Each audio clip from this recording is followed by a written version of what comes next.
So the Principal Secretary, State Department of Basic Education, the CEO of the Teacher Service Commission, I think they are presented here by one of our officers, the chair and members of the Council of NEC, the CEO of the Kenya National Examinations Council, the County Commissioner, all field officers, members of the media, ladies and gentlemen, good afternoon.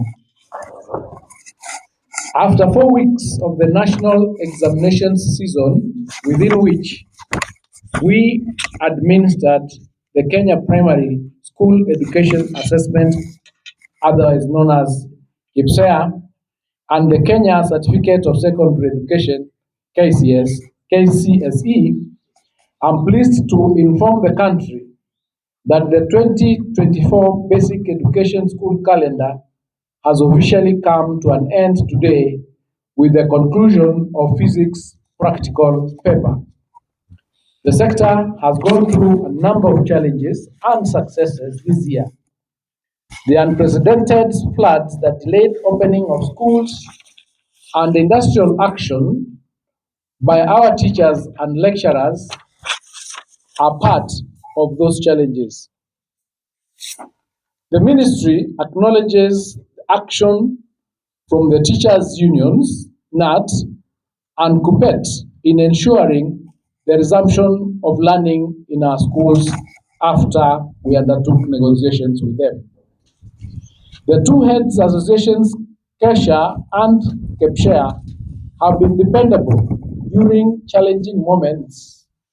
With the many hurdles, we made significant strides in shaping an inclusive, equitable, and innovative education system aligned with the Kenya's developmental goals and global standards.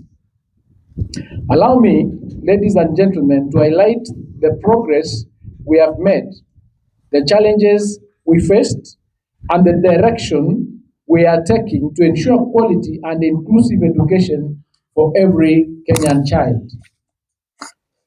The Kenya National Examinations Council, NEC, successfully administered two major national examinations this year. Number one, KCSE was conducted with 1,313,913 candidates in 32,573 examination centers across the country, supported by 617 distribution centers. 965,501 candidates sat for KCSE examinations in 10,754 centers, supported by 610 distribution centers. Despite heavy rainfall and insecurity in some parts of the country, no candidate was left behind. This includes reported 28 brave candidates who took the examinations from hospital settings. I wish to thank the multi-agency examination administration team comprising of officials from the Ministry of Education, Ministry of Interior and National Administration, Ministry of ICT, the Teacher Service Commission, and other stakeholders who have played a vital role in the efficient coordination of the examination season. Ladies and gentlemen, while the majority upheld the integrity, isolated cases of malpractice were reported. Investigations are ongoing and we remain committed to upholding the sanctity of our examinations. During the administration of the 2024 KCSE examination, 621 candidates out of 965,501, representing 0.064%, were reported to have been found engaging in examination malpractices, mainly found with unauthorized written materials, mobile phones, collusion, sharing images of their question papers on social media, and impersonation. These cases were reported from 198 out of 10,754 examination centers representing 1.841% of the examination centers. All the above cases are under active investigation, and stern action will be taken on the individuals found culpable of these examination malpractices. Progressing from here, the Exams Council has invited 32,800 examiners this year, up from 29,876 in 2023, to ensure timely and accurate marking.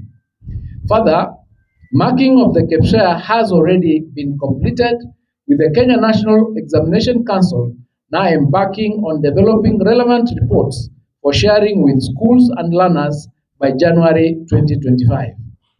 I wish to reiterate that the purpose of KCSE is to monitor learner progression to facilitate any interventions that may be required at learner, school, or national level.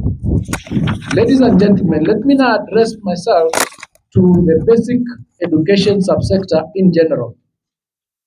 On financing, the ministry has disbursed funds budgeted for capitation to ensure smooth operations in all our schools as follows: 65.2 billion for free secondary education, 35.3 billion for junior schools, and 9.36 billion for primary schools. Besides this, the government has set aside an additional 18 billion for the construction of grade 9 infrastructure. These investments are vital in bridging gaps and providing accessible, inclusive, relevant, and quality education for all our learners.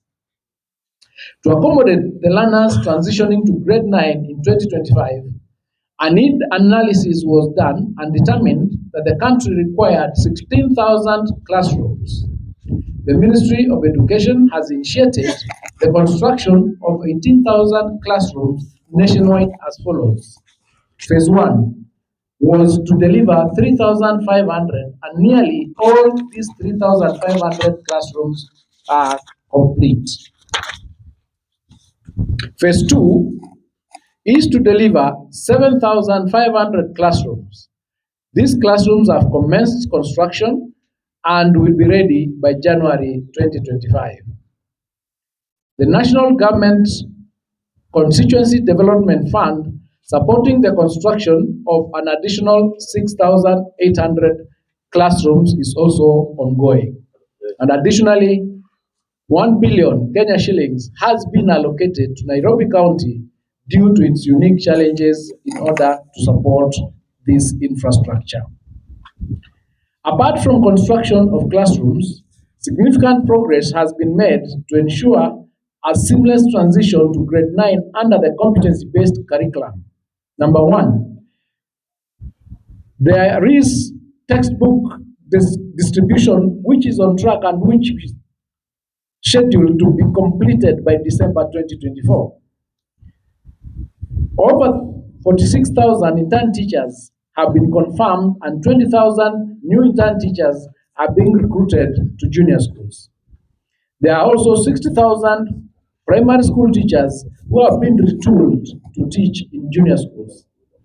These efforts will guarantee that learners in junior schools are equipped for a robust educational experience. Ladies and gentlemen, following the tragic fire at Hillside in the Rush Academy, in which we sadly lost 21 lives, the ministry conducted a comprehensive safety audit of boarding schools. As a result of this exercise, 348 schools were deemed non-compliant during this assessment and will only operate as day schools from January 2025. Major concerns pointed out during the exercise also include dormitory safety, sanitation, fire equipment maintenance, and overall learner welfare. These measures demonstrate our commitment to ensuring a safe and conducive learning environment.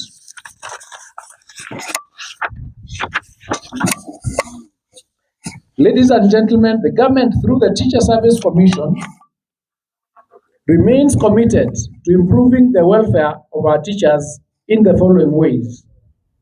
They are expediting promotions for the stagnated teachers. And number two, enhancing the medical cover to address the health needs of educators and their families. Teachers are the foundation of our education system, and their professional growth and well-being remain a top priority to the government. A country's education system is as strong as its teaching force. As learners prepare, ladies and gentlemen, for transition to grade 10 in 2026, the ministry has implemented strategic initiatives to ensure readiness for the rollout to senior education under CBC. Guidelines have been developed to help learners identify their strengths and aspirations, ensuring informed decision-making as they progress to grade 10. We have established clear placement protocols to facilitate an equitable and transparent transition process. A comprehensive assessment of senior schools is ongoing to ensure they meet the required standards for hosting grade 10 learners and pathways. The ministry is also investing in additional classrooms, laboratories, and learning facilities to ensure the expanded curriculum and co-curricular activities in grade 10.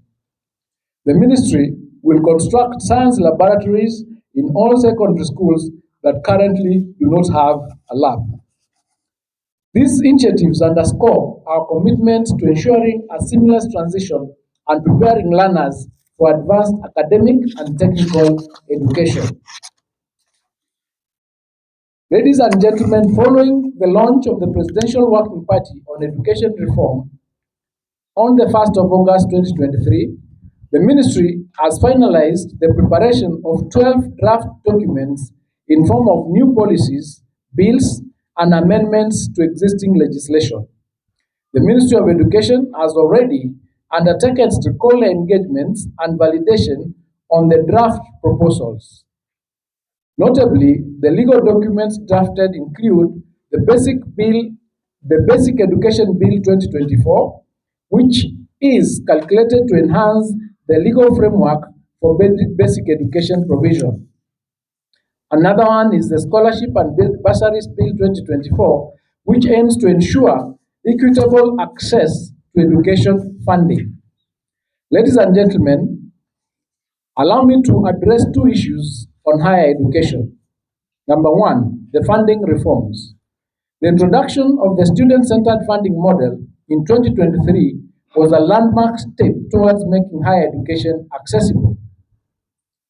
While its implementation has faced a few challenges, a multi-stakeholder committee is reviewing and refining the model to ensure sustainability. This committee is expected to hand its report in the month of December. Meanwhile, universities were directed to allow students to attend lectures even though they have not paid their household components. Number two, the ministry is actively negotiating with university staff unions to resolve the ongoing CPA issues. Though some industrial action persists, progress has been made, and in many universities, learning continues and lectures continue to be held with students, and graduations are also taking place. Ladies and gentlemen, on the technical and vocational education and training TVET, this sector remains pivotal in addressing youth unemployment and alignment in education with labor market demands. The key highlights include, number one, the institutional growth over the last few years. This sector has grown to over 240 public TVET institutions, which are operational and with ongoing investments to ensure one institution per constituency. The competency-based training, there has been a transition from curriculum-based learning to competency-based education and training, CBET, equipping trainees with market-relevant skills.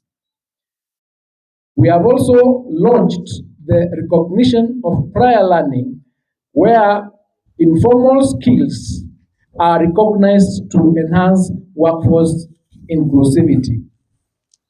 Some of the innovative programs that have been rolled out include Kazi Maju, which is linking Kenyan youth to diaspora job opportunities, and Ujuzi Manyatani, which is a mobile skills training for underserved areas. The government provides extensive funding through the following methods. One, capitation grants benefiting 272,049 trainees, and TVET scholarship supporting 155,000 students. The Presidential Working Party in Education Reform report also provided the foundation for draft legislative amendments, including the Universities Bill 2024, which is intended to streamline governance in higher education, the TVET Bill 2024, which is strengthening technical and vocational training institutions, the Science and Innovation Bill 2024, which is going to promote research and innovation. The Presidential Working Party on Education Reform report is a cornerstone in aligning Kenya's education system with the demands of the 21st century, emphasizing skills development, equity, and global competitiveness. Ladies and gentlemen, as we come towards the end of the year, I extend my heartfelt congratulations to all the 2024 candidates for their resilience and dedication. This cohort of candidates were admitted in August 2021 and has had the shortest period in school. I also thank our teachers, parents, and stakeholders for their unwavering support.